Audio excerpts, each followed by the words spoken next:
¿Por qué no aceptamos la crítica en teatro? ¿Para qué sirven los críticos hoy si sus razonamientos no se aceptan como crítica constructiva para mejorar el producto? Los críticos siempre hemos tenido una posición un tanto delicada dentro del mundillo teatral. Se nos ha considerado desde verdaderos conocedores del tema hasta sanguijuelas, chupasangres. No nos han faltado adjetivos calificativos. Hoy volvemos a atravesar una posición delicada. Me hago estas reflexiones tras haber sufrido en mis propias carnes la ira de algunos compañeros del tejido teatral de esta sacrosanta provincia. Sí, veréis, en una crítica que yo realicé sobre una obra incluida en el programa de la edición que la muestra de teatro de otoño de Úbeda ofrecía el pasado año, si bien decía que la labor del elenco que fue aceptable, sin embargo el montaje de esa obra me había parecido que no aportaba nada al concepto teatral que yo siempre he defendido.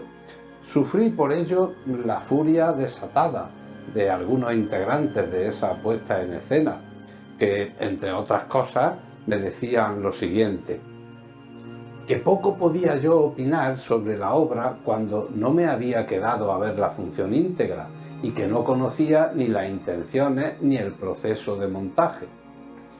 En mi crítica yo no les estaba justificando el tiempo ni el esfuerzo invertido en el montaje, pues el público acudió a ver la función atraído por la devoción vecinal que les unía a la compañía protagonista y que, para un futuro, mi crítica no iba a reprimir la asistencia, pues lo habitual en esta compañía es hacer el estreno y, si acaso, una segunda función benéfica, por lo que la asistencia de un público fiel estaba asegurada. Lo que yo estaba emitiendo es un juicio sin que existiera demasiada lógica en función de mi rol como espectador especializado y el de los replicantes como teatristas. Lo interesante de esta anécdota, que rescato 3 meses después a modo de aviso para navegantes de lo que pueda ocurrir este año que recién comenzamos, en mis opiniones sobre el teatro que vea por estas tierras jaeneras, es que explicitó una sensación muy marcada que yo venía teniendo de un tiempo a esta parte y que, amigas y amigos que nos seguís en este programa dedicado a la arte escénica, sería ridículo pensar que el teatro amateur, por el simple hecho de ser una labor vocacional, no es un producto más del mercado cultural. Pero hoy en día el teatro aficionado se está organizando de forma bastante perversa. Sí, la mayoría de estos proyectos independientes solo están amparados en demasiadas ocasiones por el voluntarismo de la asociación cultural, juvenil o de amigas y amigos del teatro, y tienen 3 o 4 gastos grandes que hay que sufragar de alguna manera, o es que quienes hacen teatro amateur son gilipollas. Primero, el equipo técnico, si es que no lo aporta el programador. Después, el alquiler del local, si es que el ayuntamiento de turno no tiene una exención para asociaciones sin ánimo de lucro en su ordenanza. Y la puesta en escena, pues escenografía, mobiliario y vestuario no surgen por arte de birlibirloque y hay que construirlos. Y para colmo, estas producciones tardan más o menos un año en armarse y por lo general se ponen en escena 3 o 4 veces en teatros a los que ni siquiera entran 50 espectadores. Entonces, ¿por qué los críticos no podemos hablar sobre el resultado del producto final, aunque sea desde la óptica vocacional, cuando hablamos de una obra? Por eso, y volviendo a mi reflexión inicial, un crítico hoy sirve, en principio, para dar información del panorama general del campo teatral, cosa que los teatreros no pueden por el simple hecho que están trabajando en otros campos y el teatro lo ejercen en su tiempo libre, por lo que deberían confiar más en quienes de alguna manera tenemos un conocimiento más directo para analizar las obras a elegir, crear debates sobre cuestiones de puesta en escena, proponer opiniones propias sobre el tema que trate. Algunas veces hay textos del pasado que se quedaron desgraciadamente ahí, en el pasado, y este caso que hago referencia es uno de ellos, etcétera, etcétera. El teatro, amigas y amigos, que lo hacéis como yo por el simple voluntarismo de disfrutarlo, existe gracias a una división del trabajo según la cual hay algunas personas que actúan y otras que observan. Que alguien elija uno de esos dos lugares no quiere decir que sea inútil en el otro, simplemente quiere decir que decidió especializarse en eso y por lo tanto es ridículo exigirle otra cosa. Muchas son las funciones que un crítico puede cumplir, pero definitivamente la que no le corresponde es la de ser agente de prensa a voluntad del contratante.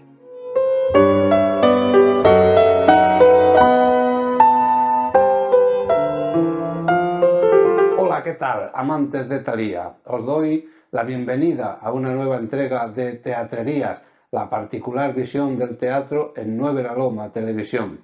En el programa de hoy nos hacemos eco del nuevo estreno que el grupo Poesía, Música e Imagen de Linares ha realizado en la apertura de la 25ª edición de las Jornadas de Teatro Vicente del Moral, de la obra de Alfredo Márquez, No le atarás el alma, un homenaje al poeta Miguel Hernández. Espero que os guste el programa 377, pues lo hemos realizado con la emoción y entrega que siempre ponemos en ello. Así que gracias por estar ahí.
Años escaso Federico, 31 escaso Miguel, y si hubieran seguido vivos no sabemos hasta dónde podrían haber llegado. ¿Cómo te has metido en este mundo poético del oriolano? Pues porque yo he tenido otra vida antes. Mi otra vida anterior es de profesor de lengua y literatura. Y yo siempre he dicho que más de profesor de literatura que de lengua. Y una de las cosas que siempre me han gustado muchísimo es la poesía. En contra de lo que se piensa, desde mi punto de vista, una poesía bien dicha, bien vocalizada, bien dramatizada, es algo que puede encantar, en el sentido de encantamiento, al grupo de alumnos, ¿no? Y bueno, en ese periodo de profesional, un grupo de profesores nos dedicamos a presentar de manera dramática obras relacionadas con poetas que tenían algún tipo de relación con la provincia de Jaén, valga la redundancia. Por ejemplo, Lorca, aunque pasó por aquí muy poquito, Antonio Machado y Miguel Hernández. Esta obra, No le atarás el alma, es la revisión absoluta de otra obra que hicimos dedicada exclusivamente a los estudiantes. En esta han desaparecido los elementos didácticos pedagógicos y hemos intentado presentarla de la manera más directa, cruda, pero también prestándole muchísima atención a la dramaturgia, a la escenografía, a la coreografía de los actores, con una doble finalidad: emocionar y hacer reflexionar. En fin, y contar la vida sobre todo los 3 últimos años de vida de Miguel Hernández, de alguna manera es también un ejercicio de memoria histórica necesario. ¿Por qué las cartas y no los poemas? Aunque hay de todo en el espectáculo. Sí, hay de todo. Vamos, yo creo que es necesario reivindicar a la figura de Miguel Hernández en su globalidad, como persona privada, que está enamorado, que se enfada, que añora a su hijo, que añora a su mujer, que tiene deseos, que tiene emociones, como un ciudadano comprometido con una idea muy concreta, a partir sobre todo de su último viaje a Madrid, en el que él ingresa en el Partido Comunista, que conoce el sexo de otra manera distinta, con Maruja Mayo, etc. Él empieza a abrir sus ojos de otra manera. Deja sus raíces cristianas, católicas, de juventud, de sus relaciones con Sige, sus relaciones con Almarcha, etc., y asume un compromiso político muy determinado. Entonces era cuestión de intentar reflejar ese ser humano en su totalidad. Pero vamos, como nosotros nos hemos centrado en los 3 últimos años, en su periodo carcelario, que con la excepción de 15 días, pues está solamente en la cárcel, y las visitas que puede tener con Josefina son cortitas, ¿no? Por tanto, la única relación es a través de las cartas. Bueno, el teatro, tú sabes perfectamente que es una pequeña mentira en la que estamos de acuerdo tanto los que estamos encima del escenario como los que están en las butacas, ¿no? Y la mentira en este caso consiste en que hay cartas que parece que son que las hemos echado al buzón de correo de cada uno de los pueblos a la boca del león, y no, algunos de esos textos tuvieron que salir por unas vías muy especiales, eran de manera clandestina, ¿no? E incluso hay textos que no podían haber nunca entrado dentro de la cárcel. Por ejemplo, cuando Josefina habla de los casi 200.000 presos que hay en la cárcel de Franco, que los dejan morirse, eso no lo podría decir porque la hubieran metido a ella también en la cárcel, ¿no? Hay un pequeño acuerdo con los espectadores para que entendamos que hay que contar lo que sucede en el periodo, ¿no? Creemos eso, que las cartas son... Y además, el epistolario que dispone la Fundación Legado Literario Miguel Hernández es riquísimo, sobre todo de las cartas que escribió Miguel Hernández, porque lo que no sabe mucho público es que las cartas de Josefina desaparecieron, y desaparecieron por un efecto malévolo de una biógrafa, una pretendida biógrafa, que le aconsejó que se deshiciera, que quemara las cartas porque podrían ser peligrosas. Yo creo malévolamente que esta mujer lo que no quería era que nadie volviese a escribir una biografía con las cartas de Josefina. Pero como disponemos de un libro de recuerdos de Josefina viuda, con ese libro y con las biografías las grandes biografías que se han hecho de Ferri, de Eutimio Martín, etc., se pueden rehacer como hemos podido rehacer esas cartas, ¿no? Y combinar cartas y poemas a mí me parecía que era imprescindible. ¿Cómo vamos a hablar de Miguel Hernández sin hablar de sus poemas? Desde mi punto de vista, quizá uno de los grandes genios de la poesía española, porque lo que hace, la evolución que tienen los hombres y las mujeres del 27 se produce a lo largo de bastantes años, pero la evolución de Miguel Hernández, que va detrás de su admirado Federico García Lorca, la evolución de Miguel Hernández de una rapidez inusitada. Él asume las formas de escribir que han tenido, las etapas que han tenido los otros en un tiempo rapidísimo entre libro y libro, ¿no? Yo creo, como tú habías dicho al principio, que la gran desgracia es que nos dejaron sin los dos grandes genios de la poesía y del teatro, ¿no? Porque ya veríamos que hubiera escrito también Miguel Hernández, porque sabíamos que lo que escribió Lorca fueron genialidades, ¿no? Entonces, eso es una de las grandes barbaridades que hizo el franquismo con la cultura española, ¿no? Nazaret, te decía antes, fuera de micro, que pese a tu insultante juventud, pues no sé, ¿cómo has vivido en tus carnes, en tu voz sobre todo, esas nanas de la cebolla y esos poemas a los que le has puesto voz con la guitarra de Ballesteros? Pues mira, la verdad es que ha sido por mi parte un gran elogio poder participar en esta obra de teatro y poder ponerle voz a los poemas de Miguel Hernández. He tenido la suerte en otras ocasiones, ¿no?, de ponerle también voz, pues, a poemas de Antonio Machado, de San Juan de la Cruz, pero creo que en esta ocasión ha sido diferente y lo han hecho a ellos que sea especial, porque nunca había participado en un teatro como tal y ha sido una experiencia fantástica. ¿Crees tú que la gente joven, sobre todo porque el espectáculo es muy didáctico, como decía Alfredo, pero también muy humano y muy universal? ¿Crees tú que con este, no sé si complemento, no tiene por qué ser un complemento del flamenco, pero en este caso un complemento para la representación teatral, que la gente joven puede acercarse de una manera especial por eso, precisamente porque haya flamenco hecho por una cantadora joven como tú? Bueno, creo que todo lo que sume al teatro, ¿no?, como puede ser la música en este caso y la imagen, que también forma parte de esta obra, pues complementa y ayuda a que la gente joven también se suma al carro, ¿no?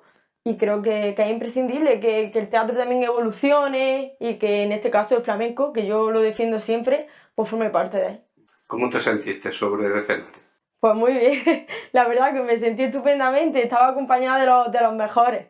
La verdad es que genial, Alfredo siempre me recibió estupendamente, ya hablábamos de hace bastante tiempo, ¿verdad, Alfredo? De formar parte de tu grupo. Sí, sí, Y bueno, hablamos primero de otra obra. de otra obra, Otra posible exactamente. obra, sí. Y bueno, salió esta y creo que no hemos podido empezar mejor, ¿verdad que sí? Ha sido muy emocionante. Sí, sí. Y bueno, también con mis compañeros como con José Eduardo, María Duro y demás ha sido genial, genial. Muy bien, muy bien, muy bien. Y José Eduardo da vida a ese Miguel enterrado de por vida en esa celda en la que al final lo dejaron morir. ¿Qué has sentido como actor en esta representación? Que ya no es la primera vez que estás bajo la batuta de Alfredo. Bueno, esta es la segunda vez que me pongo a sus órdenes, a las órdenes del maestro, y ha sido la verdad muy especial. La primera ya empezamos potentes, con Juan de la Cruz, nada menos. En esta ocasión me he sentido mucho más cómodo, quizá por la confianza que se ha establecido con el equipo, porque sí es cierto que es un equipo bastante más reducido que el que hubo en la Tañedora de Beas, pero hemos mantenido esencia. Entonces esa confianza, ese dejar hacer, que bueno, tampoco te hemos dejado otra, ¿no? De cada 2 por 3 proponiéndole con ilusión, y ver que él pues nos decía que sí a prácticamente todo. Entonces esa comodidad que nos ha dado, esa confianza y ese entusiasmo por el ver que cuando proponíamos se nos escuchaba, ha hecho que el proceso pues haya sido, yo lo he disfrutado muy especialmente. Y luego la puesta en escena también ha sido un regalo, el papel de Miguel Hernández, porque me ha dado la oportunidad de crecer muchísimo. Yo tengo muy poca experiencia como actor de teatro, y, y en esta obra he podido experimentar con el desarrollo del personaje en muchos matices. Ya no, bueno, las subidas y bajadas que puede llevar una persona en 3 años de encarcelamiento, y aparte el deterioro por la enfermedad, ese ir apagándose. Y es algo que me ha enriquecido muchísimo.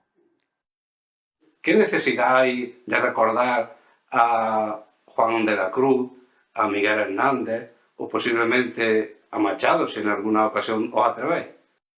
Creo que la respuesta es ¿y por qué no? La respuesta es ¿por qué no? Es que son gente muy especiales, que hay que recordarlos. Yo puedo reconocer particularmente, yo soy de una generación, Nazaret de otra distinta, José Eduardo más cercano a Nazaret, pero intermedia. Yo puedo, a mí pueden no gustarme ciertas expresiones culturales de la juventud actual, pero son sus expresiones culturales, yo tengo que respetarlas. Hubo otras en el año 1930, por ejemplo, pero hay algunas que son atemporales. Hay algunas de las que estamos bebiendo todavía. Sí, por ejemplo, que alguien niegue que la poesía de Juan de la Cruz es manantial de otras poesías muy actuales, Cernuda, Bécquer antes, Cernuda después, Machado. Ahora está muy de moda eso de la meditación, la meditación. Yo recomiendo a quien le guste la meditación que lea los poemas de Juan de la Cruz. Si es el padre de todas las místicas de las religiones monoteístas. Yo creo que hay expresiones culturales que deben de ser universales. Y no me refiero solamente a poesía, me refiero también a música. Y no me refiero a la música centroeuropea o europea solo, a las músicas clásicas de la India o de Japón, etc. Hay cuestiones que son, repito, son universales. Y por ese hecho, pues deberíamos de intentar recordarlas. Lo normal es que un joven niegue a los padres, niegue a los profesores y diga, eso son chorradas. Pero si ellos han oído una poesía bien dicha y alguno de ellos se ha emocionado, en un futuro es muy posible que vuelvan a recuperarla. Yo creo que hay que hacer lo posible por recuperar eso. Y invitaría a profesoras y profesores de lengua y literatura a que declamasen en clase, porque leer poesía va a ayudarnos a una lectura comprensiva mucho más rica de cualquier texto. La poesía es algo más complicado, es un texto muy complicado, pienso yo, y sería un instrumento interesante para la clase. ¿Qué opinión merece, en definitiva, a los tres la jornada del Teatro Vicente del Moral? Porque son ya 17 grupos, 17 compañías de Linares. Yo entiendo que en el momento en que se está viendo el impacto que puede tener la cultura en una ciudad, y eso llevamos viéndolo pues toda la historia, es inteligente mantener tradiciones de este tipo y bueno, dar la oportunidad también a compañías noveles a que puedan ponerlo sobre las tablas, porque claro, para que crezca el teatro en una ciudad tienen que crecer sus artistas, y para que crezcan tienen que tener la oportunidad. Pasa lo mismo con la música, ¿no? Nos podemos quejar de que no hay una calidad musical y por eso no damos oportunidad a los jóvenes a que se suban a demostrar lo que tienen, pero es que si no les dan la oportunidad de subirse a demostrar lo que tienen, no va a crecer esa calidad. Y el teatro igual. Entonces pues, me parece súper inteligente y han sabido verlo todos los partidos que han llegado al ayuntamiento aquí en Linares, porque es que es de cajón, es súper lógico. Yo creo que hay una razón de por qué todos los grupos políticos, de distintos matiz políticos, han mantenido la jornada. Y es que existen esos grupos. Y esos grupos son un grupo de presión. Un grupo que dice, oye, ¿y de lo mío qué? ¿Y de lo nuestro qué? ¿De las jornadas qué pasa? Entonces se le dice a todos que esto hay que mantenerlo. Creo que sería interesante, porque en el teatro se ha demostrado. El flamenco también lo ha demostrado y se le está diciendo. Cada vez más. Claro, y se le pide a las corporaciones, oye, hacer cosas de flamenco. Hace falta eso mismo en la música, José Eduardo. Hace falta eso mismo, que los grupos, como tú dices, que los grupos de Linares se expresen. ¿Dónde? Pues en los escenarios que se pongan a disposición de ellos, ¿no? Así es. ¿Nazaret te atrevería en un futuro inmediato a ser actriz? Pues si me lo propone Alfredo, ¿por qué no? Bueno, nunca he probado, pero yo nunca digo que no. Así que claro que sí. Podría intentarlo, claro. Claro que sí. Muchas gracias, Nazaret, José Eduardo, Alfredo, y mucha mierda para el futuro. Igualmente, Vicente. Gracias, Vicente. Desde que salí de Alicante me ha perseguido la mala suerte. Crucé a Portugal y se acabó pronto el dinero que me dio mi hermano. Tuve que vender el traje y también el reloj de oro que me regaló Vicente Alessandre por nuestra boda. Pero Miguel, ¿cómo no iban a sospechar que con tu aspecto pudieras llevar un reloj de oro, si no era porque lo habías robado? Alessandre envió el justificante de compra, pero era tarde. Resultó que un guardia civil que estaba en Rosal de la Frontera, que para mi desgracia es oriolano como yo, me identificó como un activista rojo y peligroso.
Ay, con el cuello.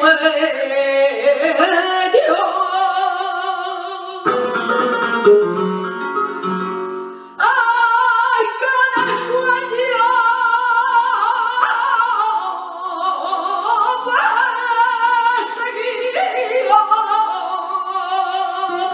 con el cuello.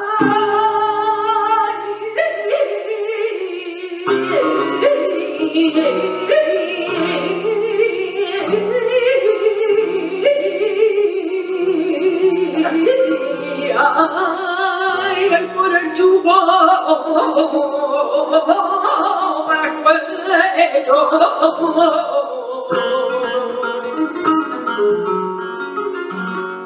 Ay, carne de yugo,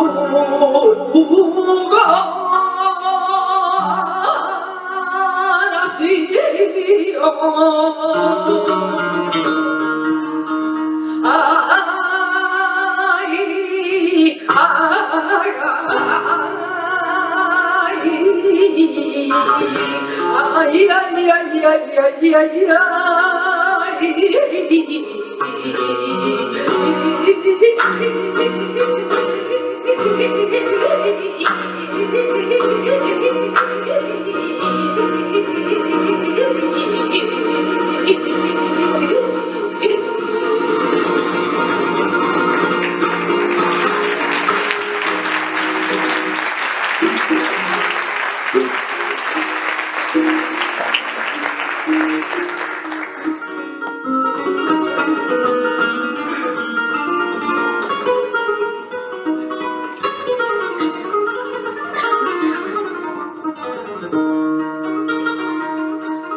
Bien, pues mi nombre es Arcadio Chillón, soy el dramaturgo y director de La Horma de los Sueños. La obra nació gracias a un encargo que Mario Olivares, director del Festival de Teatro de Cazorla y técnico de Cultura de Cazorla, nos hacía una propuesta allá por febrero del año pasado. Y desde entonces estuvimos buscando qué historia contar, cómo contarla y bueno, y acercarnos al público infantil, que era el cometido inicial. Yo estudié Dirección Escénica y Dramaturgia en la Escuela Superior de Arte Dramático de Málaga y mi proyecto final de estudio fue una obra de teatro infantil. Fue una versión de Susan Le Beau, de Frontera Norte, y bueno, buscamos e indagamos en la danza teatro para niños. Ese proyecto no pudo venir por problemas de pandemia, acabó su visionado y su gira en Factoría Echegaray en Málaga en febrero, justo antes de que nos confinaran con la pandemia, y ahí pues murió como proyecto y no pudo llegar al Festival de Cazorla, que es uno de los fines que perseguíamos. Y bueno, hemos formado parte este año de la programación. Después, en diciembre, hemos querido rescatarla por petición popular, y ahora mismo estamos básicamente buscando circuitos, festivales donde la obra pueda empezar a tener una andadura, ya que Inestable Teatro como tal no tiene mucho recorrido ni muchos años, estamos empezando y muchos de ellos muchos de los componentes de Inestable venimos de trabajar para otras entidades y demás, y formar una es muy compleja. La historia nació también, lo que es la parte de dramaturgia y demás, en agosto del pasado verano. Me inspiraba la idea de encontrarme con un niño y un anciano, dos generaciones totalmente diferentes, y ver cómo chocaban. El propósito era sacar adelante una idea que hablara sobre la vejez, principalmente. Y bueno, a partir de esa metáfora, de esa idea que tenemos actualmente de que los zapatos ya no se remiendan, cuando tienen un pequeño desgaste, cuando se hacen viejos, los tiramos sin más.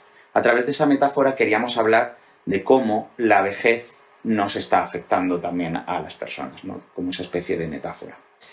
Y de ahí nace La Horma de los Sueños. Luego todo el contenido de La Horma de los Sueños pues camina y transita por otros temas, como son personajes solos, hablan de la soledad, por supuesto, habla de despedidas, habla de aspectos que están quizás muy vetados para lo que es el público infantil, pero que creo que cada vez han de tener más presencia, porque son temas que luego ellos preguntan y hablan con sus familiares.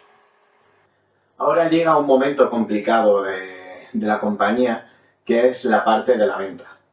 Nos gustaría que el proyecto de La Horma de los Sueños tuviese una gran extensión y toque la parte difícil, que es la parte de la venta. Ahora mismo andamos en un momento de traspandemia complicado, el tema económico, además somos una compañía que no tenemos un renombre, entonces esta parte es la más complicada. Arcadio y yo, desde que comenzamos, casi nuestros ingresos han ido solo para la compañía, o sea, para poder cubrir los gastos, mantener la compañía. Y bueno, ahora a ver si conseguimos esa venta y esa parte que es la más fea, pero en realidad la que una vez salga el proyecto hacia adelante, iremos muy satisfechos por el trabajo que le hemos dedicado, la dedicación y el tiempo que le hemos echado. Este es mi primer proyecto musicoteatral y para ello soy el compositor y también director musical de la obra La Horma de los Sueños. Para esta obra, bueno, pues como bien data la obra, que nos lleva a la época de 1930, a la década de 1930, en algún lugar de los Estados Unidos de América. Para la composición de la música me quise basar en músicas que se encontraban en ese entorno, y especialmente tenía auge el jazz, en concreto el movimiento Charleston. para la composición de la música en general de la Horma de los Sueños, me basé en ciertos elementos de una pieza instrumental que es el Charleston, que también se llama Charleston, esta pieza, y cogí diversos motivos y elementos musicales para construir distintos momentos de la música de la obra. Además de lo dicho, la música sirve también como vehículo que acompaña en todo momento al drama, siendo un medio que nos aporta información, además de la expresión dramática musical. Entonces, bueno, es interesante cómo el proceso de composición o creación musical, debido a que surge de la sinergia entre director artístico teatral, director o guionista y también el compositor, ¿no? Hay un proceso en el que hay que aunar fuerzas e ideas y, bueno, pues llevar a cabo o producir una idea por la que todos estemos de acuerdo de llevarla a cabo.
Trabajar sin compañía debe de ser muy tedioso, se ocurre día tras día. No se crea, yo me las apaño muy bien solo. A ver, ¿qué sabes hacer?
Entre los cascotes nadie se atrevería a afirmar que la expresión del niño es un posado a requerimiento del fotógrafo. El abrigo raído y polvoriento no alcanza a protegerle del frío, un frío existencial que le ha dejado la sonrisa helada. El escaso calor que se desprende de la escena lo transmite el chico al muñeco de trapo, cuya amorfa identidad nos aporta, sin embargo, una íntima esperanza entre los escombros. Los adultos al fondo evalúan impotentes los daños. Y todavía hay quien se apunta a un bombardeo. Aunque la foto bien podría ser de algún niño de Kiev, por ejemplo, está hecha por un autor anónimo en Londres, 1945, tras un bombardeo, desgraciadamente, es atemporal. Con esta preciosa reflexión que hace nuestro amigo y poeta Miguel Cobo Rosa ante la foto que ilustra el fondo de pantalla de mi ordenador, dejamos por hoy este programa. Espero haberos envenenado un poquito con estas gotitas de ternura para el alma y tibieza para el corazón. Bienaventurados seáis cuando ya de la vida el alma esté eternamente rota. Gracias por acompañarnos y sed felices, que eso es gratis todavía. Hasta la próxima, un beso enorme.